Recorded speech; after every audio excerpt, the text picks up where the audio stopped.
Hola, bienvenidos a Un poco de ciencia por favor en YouTube. Me hace mucha ilusión presentaros mi nuevo libro, que como veis ahí en la portada lleva por título El radar en la historia del siglo XX. Este es un libro de marcado contenido histórico y recorre un periodo de un siglo de duración que abarca desde los comienzos de las bases científicas de este instrumento, las ecuaciones de Maxwell esencialmente, en la segunda mitad del siglo XIX, pasando por el fuerte desarrollo que experimentó durante el primer tercio del siglo XX y el decisivo papel que jugó en algunos escenarios de la Segunda Guerra Mundial, hasta finalizar a mediados del siglo XX con el nacimiento de la electrónica del estado sólido, que es directa heredera de este instrumento. El libro se estructura en 10 capítulos, 2 apéndices, una sección de bibliografía, tiene 328 páginas y 148 imágenes, algunas muy llamativas, y algunas de las cuales también voy a utilizar a continuación para mostraros sus principales contenidos. El libro comienza con una pregunta que me hago cuando estaba escribiendo la historia del primer transistor fabricado en las navidades del año 1947. Averigüé que la pieza de semiconductor con la que estaba construido había sido suministrada por una universidad estadounidense que estuvo fuertemente implicada en el esfuerzo bélico de su país. Esa pregunta y muchas otras son las que da respuesta a este libro. El libro comienza con un capítulo en el que describo, como ya he dicho al principio, las bases científicas, ecuaciones de Maxwell, experimento de Heinrich Hertz, existencia de ondas electromagnéticas y, en el año 1904, la descripción de la primera patente de un instrumento que funciona en base a los principios del radar. Lo que ocurre es que se llamó de otra manera, telemoviloscopio. Estaba destinado a detectar barcos desde barcos, lo debemos a Christian Hulsmeyer, a quien en algunos ámbitos se le conoce como el padre del radar. Aquello no tuvo ningún recorrido. Avanza el siglo XX, la Primera Guerra Mundial pone sobre el campo de batalla una nueva arma, el arma aérea, y por lo tanto surge la necesidad de detectar aviones a distancia. Los primeros intentos son de naturaleza acústica. Ahí veis una imagen muy vistosa en la que un soldado estadounidense, esto es de 1921, lleva acoplados a sus oídos unas enormes bocinas para detectar el ruido de los motores de los aviones. Esto tampoco tuvo un gran recorrido.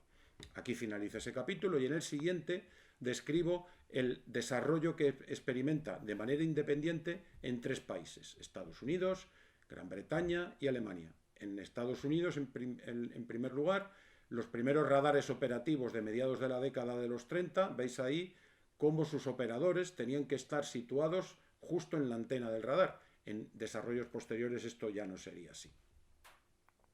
Los británicos jugaron un papel muy importante en el desarrollo del radar cuando a mediados de los años 30 y a requerimiento del Ministerio de Defensa británico, Robert Watson Watt eleva un informe en el que muestra la viabilidad de construir un sistema de detección de aviones basado en ondas electromagnéticas, en radar en definitiva.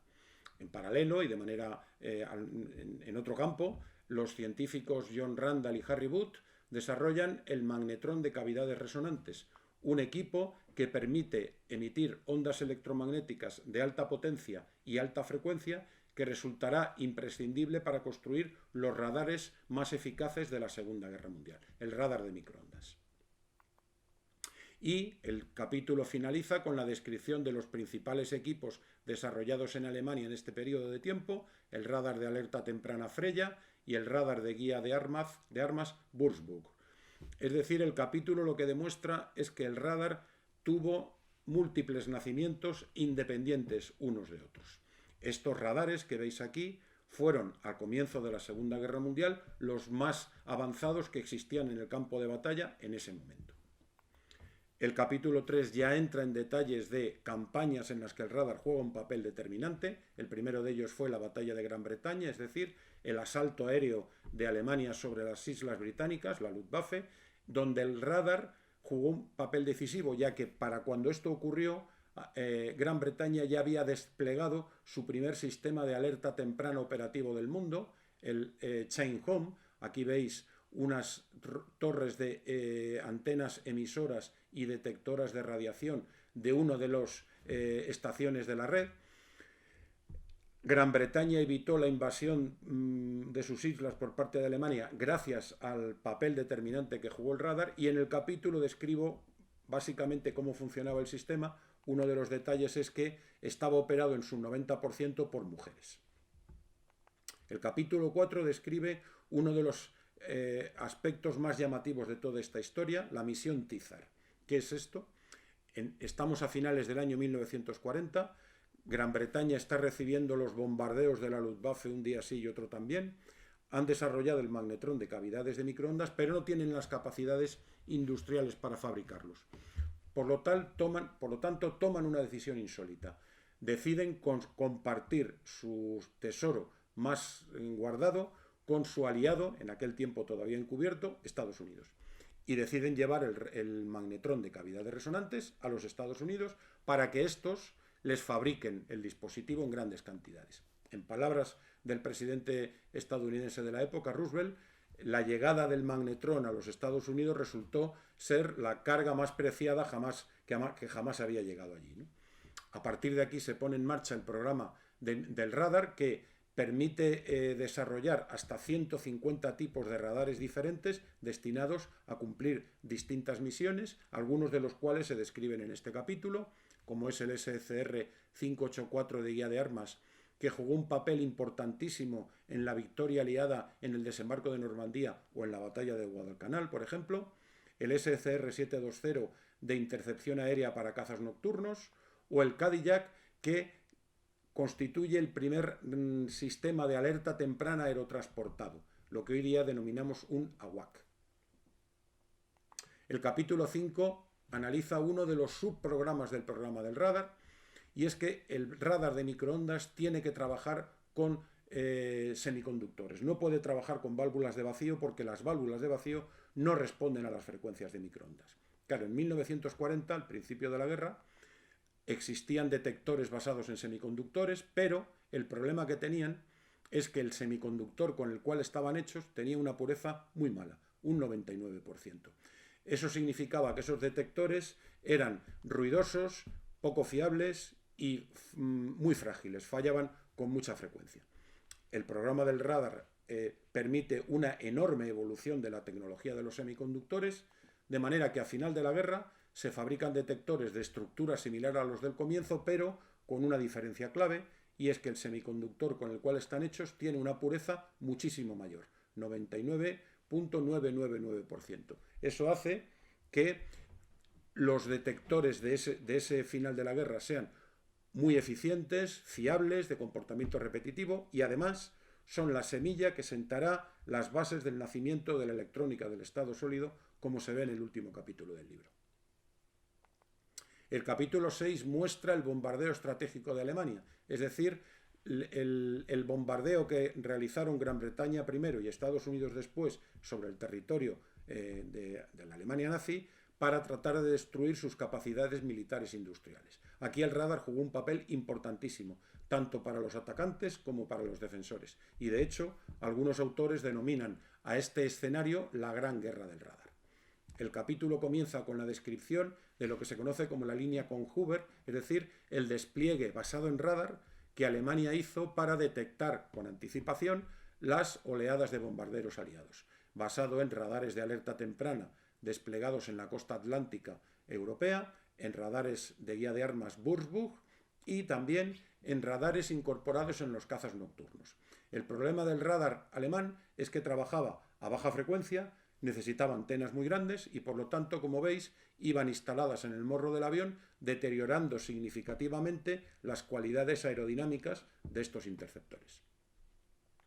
El capítulo continúa con la incorporación del radar de microondas a los bombarderos aliados. Ahí tenéis un bombardero Stirling en el que está señalada la cúpula que protege la antena de su radar. Esto permitió a los aliados efectuar incursiones sobre localizaciones muy alejadas de las costas británicas, en particular Berlín y Dresden, que el tristemente bombardeo de esa ciudad, realizado a principios del año 1945, que hay que decir que desde el punto de vista de la utilización del radar resultó un éxito rotundo. El capítulo 7 describe la batalla del Atlántico, el combate contra los submarinos alemanes, Esto, en palabras del premier británico Winston Churchill, fue lo que más le preocupó durante la guerra, los hundimientos de los suministros que desde las costas americanas llegaban a la Gran Bretaña. Aquí el radar de microondas jugó un papel absolutamente determinante para la victoria aliada. Y esto es fácil de entender porque un submarino en inmersión lo único que lleva a flote por encima de la superficie es el periscopio, prácticamente invisible. Pero cuando un avión estaba del mando de costa británico equipado con el radar de microondas ya, iluminaba el periscopio, el eco era detectable. Y no solo eso, sino que además lo era a distancias de hasta 10 kilómetros. Esto supuso un punto de inflexión en la batalla del Atlántico, porque una vez que los aliados pudieron incorporar el radar de microondas a sus sistemas de armas, es decir, cosa que ocurrió en los primeros meses del año 1943, eso repercutió en los hundimientos de submarinos alemanes de una manera decisiva, como veis ahí en esa tabla, que está en el libro, claro. Fijaros que en 1943 se hundieron muchos más submarinos que la suma de todos los que había habido durante los 4 primeros años de la guerra. El capítulo 8 describe la otra gran campaña aeronaval donde el radar jugó un papel muy importante, el Océano Pacífico, y ahí Japón nunca tuvo nada que hacer frente al poderío militar industrial de los Estados Unidos. Desde los primeros compases del conflicto, Estados Unidos fue claramente por delante, sobre todo en la utilización del radar. Y buena prueba de ello es esta imagen espectacular en la que veis la torre de mando del portaaviones Yorktown, en la que veis toda una serie de radares desplegados de alerta temprana, ayuda a la navegación, guía de armas a larga distancia, guía de armas a corta distancia, etc. Absolutamente nada equivalente pudo poner Japón en el terreno de batalla. El libro termina cerrando el círculo, vuelve a aparecer la misma imagen que aparece al principio, el primer transistor de la historia, y ahora ya se entiende que este transistor fue fabricado con una pieza de germanio suministrada por la Universidad de Purdue. Purdue estuvo directamente implicada en el subprograma del radar dedicado a la tecnología de los semiconductores que he descrito en el capítulo 5. Es decir, podemos decir que el transistor bipolar es un hijo directo del programa del radar. El libro termina con 2 apéndices. En el apéndice A describo cualitativamente cómo funciona un radar, describiendo sus principales equipos, y en particular describo cómo funciona el magnetrón de cavidades resonantes. Y en el apéndice B, la pequeña o la gran historia que hay detrás del detector del radar de microondas. Finaliza con la bibliografía en la que recojo libros, artículos y selección de páginas web consultadas. Y no quiero terminar esta presentación sin mostrar de nuevo la portada, en la que se ve una formación de bombarderos B-29 en vuelo hacia Japón. No sé si lo sabéis, el B-29 fue el avión que bombardeó, que tiró la bomba atómica sobre Hiroshima y Nagasaki. La razón de aparecer en la portada es que veis ahí esa cúpula protege la antena del radar que equipaba ese avión, que fue uno de los más avanzados de la guerra. Pues aquí termina esta presentación, nada más. Muchas gracias por vuestra atención, espero que os interese, espero que os animéis a leerlo y, si lo hacéis, espero que os guste. Muchas gracias.